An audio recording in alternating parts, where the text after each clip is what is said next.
Class 10th History, Chapter 6, Post-Independence Era, J&K, on the path of modernization. And students, today's topic is Economic Reforms according to Naya Kashmir Manifesto, Land Reforms in J&K after 1947. नया Kashmir manifesto में बात की गई थी economic reforms की, social reforms, cultural policy, साथ ही कई reforms and development policies for the state of J&K। आज हम डिस्कस करेंगे इकोनॉमिक रिफॉर्म्स में land reforms in J&K that were implemented after 1947।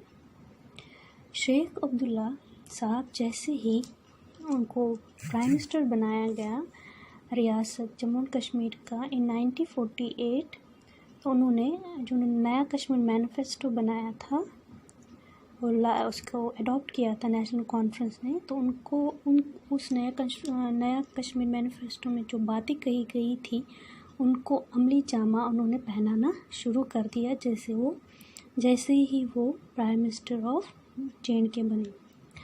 Number 1, उन्होंने जो ज़मींदारी जिसे फ्यूडल सिस्टम कहते थे जो स्टार्ट किया था ब्रिटिशर्स ने, जो काफ़ी पुराने ज़माने से चली आ रही थी सिस्टम को उन्होंने एबॉलिश कर दिया, जो रिप्रेजेंट करती थी मोनार्की और ऑटोक्रेटिक रूल को।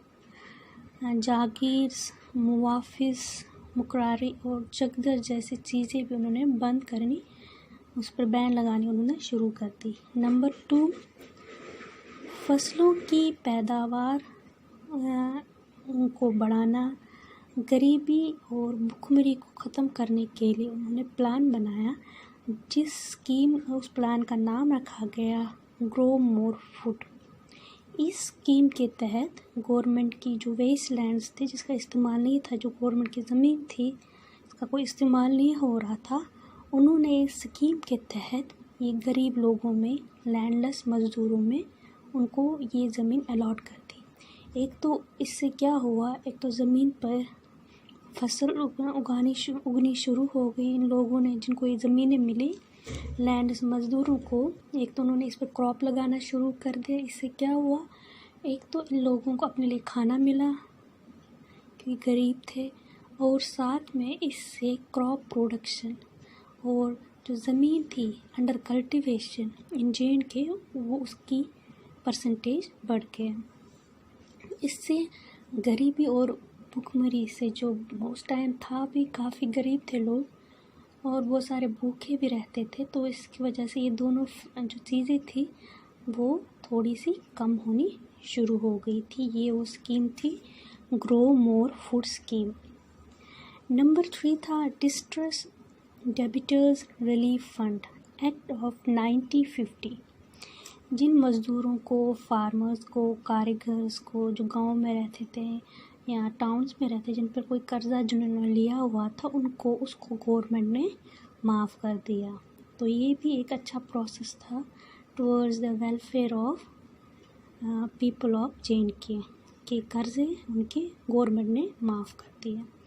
जो सबसे बड़ा फ़ैसला लिया गया लैंड रिफॉर्म इन 1950 वो था big landed estates abolition act of 1950। इस कानून के तहत जो ज़मींदारी सिस्टम थी ख़त्म कर दी गई और जो लोग जिनके पास ज़मीनें नहीं थी उन्हें ज़मीनें दे दी गई। इससे इस एक्ट को J&K की गवर्नमेंट की हिस्ट्री का मैग्ना कार्टा कहा जाता है, यानी मोस्ट इम्पॉर्टेंट डॉक्यूमेंट कहा जाता है, जिसने गरीब किसानों और मज़दूरों को, जिनके पास ज़मीनें नहीं थी, जो ज़मींदारी सिस्टम में एक ही के पास ब्रिटिशर्स ने पूरे गांव की ज़मीन सब ज़मींदार को दी हुई थी, उस सिस्टम को इस एक्ट ने, big landed estate abolition act of 1950 ने पूरी तरह ख़त्म कर दिया। और जिन लोगों के पास ज़मीनें नहीं थी J&K की रियासत में, इस एक्ट के तहत ज़मींदारों से ज़मीनें ली गई और उनको बराबर बांटा गया इन लैंडलेस फार्मर्स या मज़दूरों या पीजेंट्स में।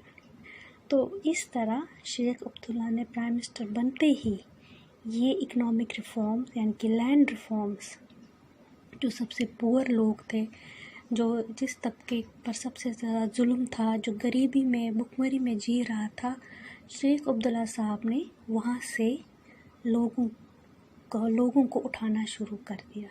تو یہ ایک بہت بڑا سٹیپ تھا towards the development of JNK state, یعنی کہ لینڈ ریفارمس۔ Thank you.